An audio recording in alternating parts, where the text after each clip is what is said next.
Let me talk to my single mothers for a minute. Let me tell y'all something. I don't care how many children you have. I don't care if you got one child up to 7 or 8 kids. God has trusted you with that child or those children. He trusts you. Because let's be clear on something. Let's get something straight first. They belong to God first. They belong to Him first. But He gave you them because He trusts you with them. Okay? He trusts you with them. A lot of times we as single mothers, we get burned down. We get stressed out. We get frustrated because we are doing this on our own. And let me tell you something, sis. It ain't nothing wrong with doing it on your own, because you can do all things through Christ who strengthens you. Okay, God made you more than a conqueror. But God did not design us to do this on our own. This was never the design that God had for our lives. See, God created mother and father and children. He created family. He created family. And a lot of us have lost families. A lot of us, we've gotten divorces. A lot of us, we were never married. We broke up. Some of us had flings. Whatever your situation was, it happened. And it's okay. It's okay to cry sometimes. It's okay to reach out to somebody. Sis, I know it's hard, because I'm going to tell you something. Days I struggle. There are days that I struggle as being a single parent. But I get up, I dust myself off, and I try it again. I wipe my face, and I look to the hills in which my help coming from. Because let me tell you something. When you are a single parent, you got to have God first in your life. You got to have a relationship with Him, because He gonna make you laugh. He gonna make you laugh and smile a whole lot of days. When you begin to cry, you gonna start smiling, because you know this is only temporarily. This thing is forever. This thing don't last forever. This is a season. Come on, somebody. This is a season. This might be your single season, but it's only temporarily. God, if you desire a husband, God gonna send you a husband. He's gonna send you a husband. But let this be your prep season for you and your children.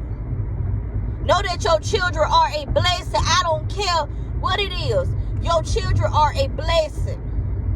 And we as mothers, it is our job to help our children push out their vision, their goals, and their dreams. That's our job.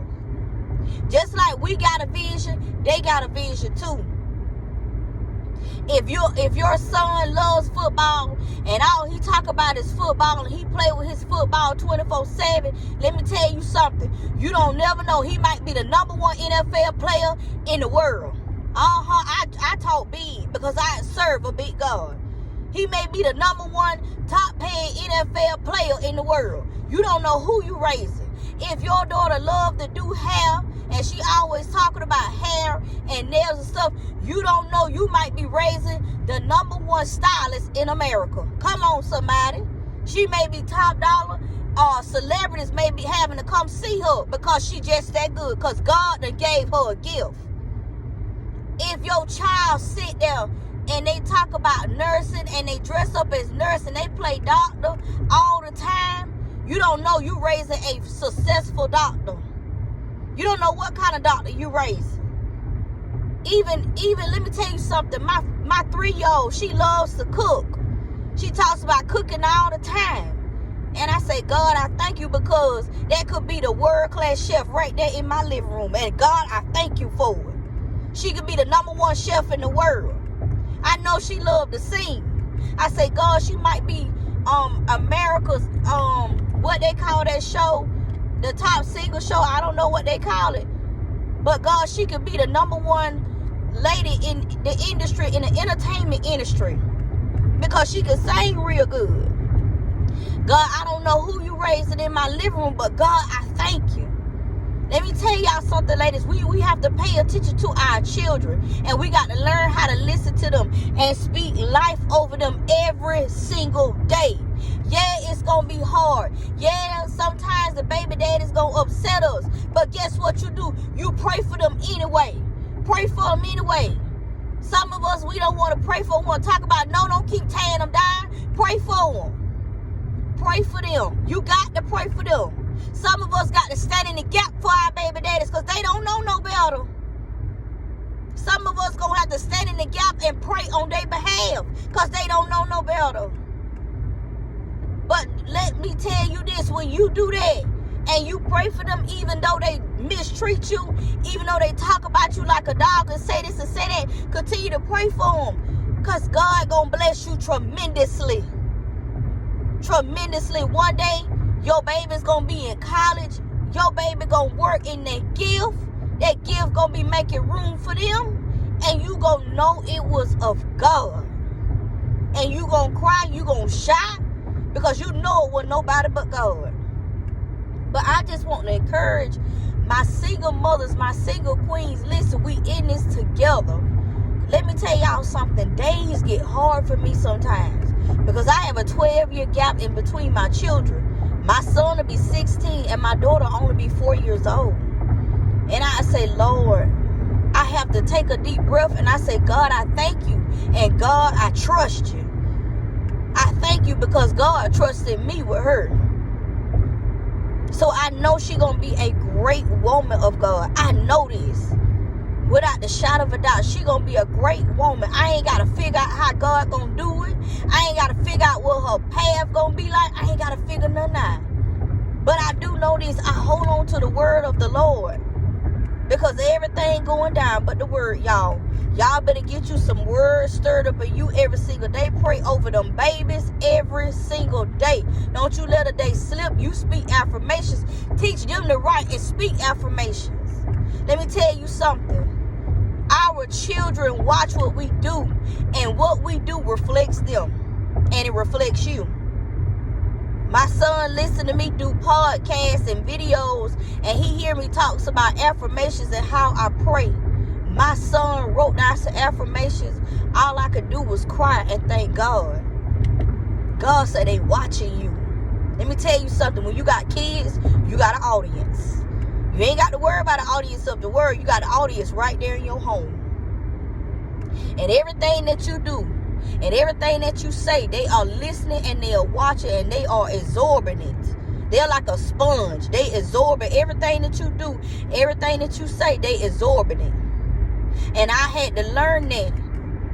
I had to learn that. When I pray, my daughter, Mama, I want to pray. Mama, I pray. And she prays. And it brings joy to my heart and tears to my eyes. Then I say, God, I thank you. I thank you. Because this is the way that I want them to know to put God first before everything. That God is over everything. He's over their lives. He's over their body, their mind, their soul, their spirit. God over everything. God is everything. And that is the thing that I teach them. Look to God for everything. God is your source. Look to the hills in which your help coming from. Because it's going to be some days where mama ain't going to be there. But God is always with you.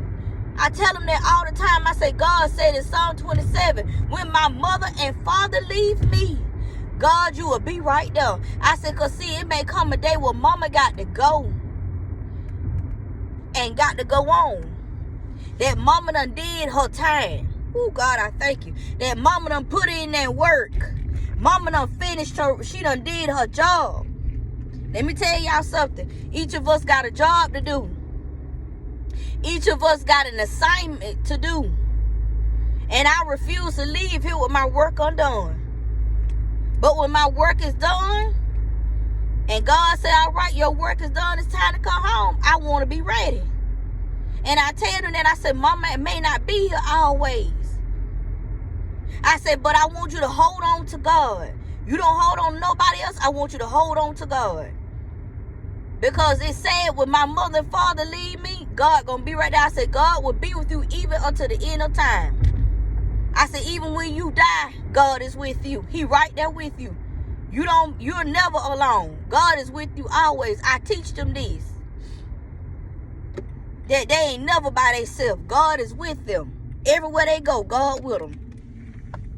I said, every step, especially my teenage son. I said, son, everywhere you go, you take God with you everywhere. Even into your adulthood, you take God with you. Mama May cannot go here and there, but God is with you always. And know that I'm always praying for you. But I had to get that on my chest. I'm going to let y'all go. But single mothers, we in this together. I love you guys so much. Y'all have a wonderful day.